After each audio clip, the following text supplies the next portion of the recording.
પાટણ શહેરમાં કોંગ્રેસના ધારાસભ્ય કિરીટ પટેલના જન્મદિવસની ઉજવણી માટે લગાવેલા શુભેચ્છા હોર્ડિંગ્સને લઈને વિવાદ સર્જાયો છે। પાટણ નગરપાલિકાના ચીફ ઓફિસર હોર્ડિંગ્સ દૂર કરવાનો આદેશ આપતા વાતાવરણ તણાવપૂર્ણ બન્યું છે।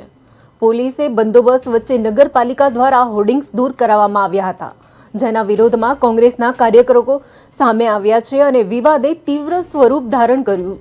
ત્યારે કિરીટ પટેલ અને તેમના સમર્થકો ગુંડા કયા હોવાના આરોપ નગરપાલિકા અધિકારી સામે મુકાયો, જ્યારે જવાબમાં ધારાસભ્ય અધિકારીએ પર માનસિક સંતુલન ગુમાવ્યાના આક્ષેપ કર્યો હતો।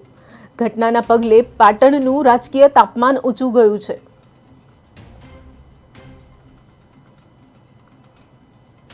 બરાબર, આજે ધારાસભ્ય છે, જાહેર સેવક છે, તો એમને એટલીસ્ટ પોતાના કાયદા, પોતાની માન મર્યાદા જે કંઈ હોય એમને રાખવી જોઈએ।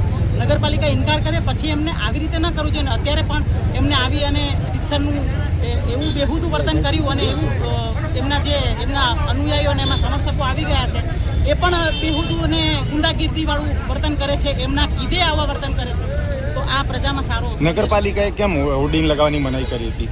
નગરપાલિકાનો એજન્સી જે છે એ નગરપાલિકાને પૈસા પડતી નથી। કરારની શરત પ્રમાણે જો એજન્સી પૈસા ન ભરે તો એ કરાર આપોઆપ તો રદ થઈ ગયેલો ગણાય, પણ નવી એજન્સીનું હજી કંઈ નક્કી થયેલું નથી। કાયદેસર રીતે તારીખ 29/8/2025ના દિવસે ચીફ ઓફિસર પાસે અમે પરવાનગી માગી હતી। ચીફ ઓફિસરે અમને પત્ર લખી અને એવું ગણાવ્યું કે આ પરિશ્રમ એજન્સીને અમે આ કોન્ટ્રાક્ટ આપેલો છે અને એને પૈસા ભર્યા નથી, એટલે એનો કોન્ટ્રાક્ટ રદ કરવા માટે અમે આગામી કારોબારી સમિતિમાં આ કામ મૂકેલું છે, એટલે અમે પરમિશન આપી શકીએ નહીં।